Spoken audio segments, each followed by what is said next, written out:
भाई बहनों के लिए रक्षाबंधन का त्योहार अब आने ही वाला था। गरीब टुनटुनी चिड़िया राखियों की दुकान खोली हुई थी। रंग बिरंगी राखियां टंगी हुई थी। राखियां ले लो राखियां, रंग बिरंगी राखियां। मासूम टुनटुनी चिड़िया ऐसी बोल रही थी। चिड़िया के पास राखी का एक जादुई पेड़ था। उसके ऊपर बहुत सारे रंग बिरंगी राखियां लगी हुई थी। चिड़िया उन्हीं पेड़ों से राखियां तोड़ती और दुकान पर बेचा करती थी। चिड़िया का दुकान थोड़ा कम चलता था। धीरे धीरे समय बीतता गया।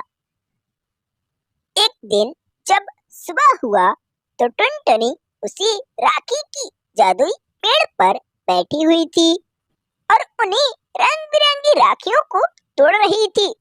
उसी दिन रक्षाबंधन का त्योहार भी था। गरीब टुनटुनी बेचने के लिए उन्हीं राखियों को तोड़ रही थी।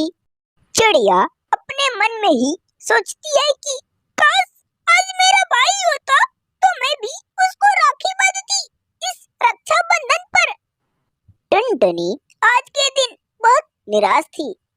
उन राखियों को लेकर दुकान की तरफ चल पड़ी। इधर रानू चिड़िया और छोटी बेटी टुन्नू ये दोनों इंतजार कर रहे थे अपने बड़े भाई गोलू कबूतर की राखी बांधने के लिए। छोटी बेटी कहती है कि माँ पता नहीं कब मामू आएंगे, मेरा पेट तो खाए बिना इधर उधर हो रहा है। चिड़िया कहती है कि अरे बेटा तुम चिंता मत करो, आज रक्षाबंधन है, पता नहीं किसी और बहनों के पास चले गए होंगे। दोनों के दोनों बिना कुछ खाए बड़े भाई की इंतजार कर रहे थे। टुनटुनी चिड़िया अपना दुकान लगा चुकी थी और इन सामानों को अच्छे से सजा दी थी। ले लो भाई ले लो रंग बिरंगी राखियां इस त्योहार पर। गोलू कबूतर इसके बातों को सुना, फिर पास आया। ओ बहन तुम इन रंग बिरंगी राखियों को कितने दामों में बेच रही हो? अरे भाई कोई बात नहीं, लो लो 5 ही रुपए के तो है। चिड़िया ऐसे ही मीठी मीठी बातें करके तो राखी बेच दी। गोलू कबूतर लेकर चला गया।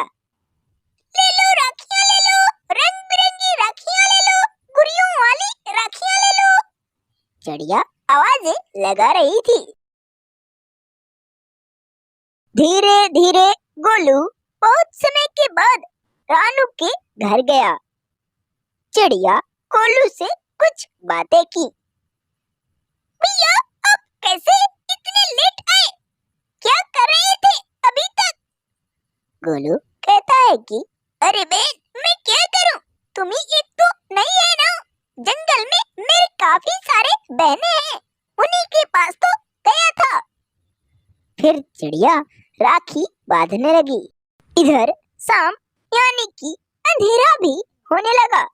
जंगल के सभी पक्षी अपने अपने घरों में छुप गए। टुनटुनी भी अपनी दुकान छोड़कर घर के तरफ चल पड़ी। रास्ते में बहुत अंधेरे भी थे। चिड़िया को थोड़ा कम दिखाई पड़ रहा था। तभी बारिश होने लगी। सभी पेड़ आपस में टकराने लगे आंधी के बल से। चिड़िया कैसे भी करके अपने घर चली गई। मासूम चिड़िया का यह जादुई पेड़ भी हिलने लगा। सभी राखियां इधर उधर गिरने लगी। चिड़िया का पेड़ भी गिर गया। अगले दिन जब सुबह हुआ तो कुछ पक्षी इधर उधर उड़ने लगे। चिड़िया जादुई पेड़ के तरफ चल पड़ी। जाकर देखती है तो इसका पेड़ गिर चुका था। यह राखी का जादुई पेड़ टूट चुका था पूरी तरह से। मासूम टुनटुनी भी रोने लगी।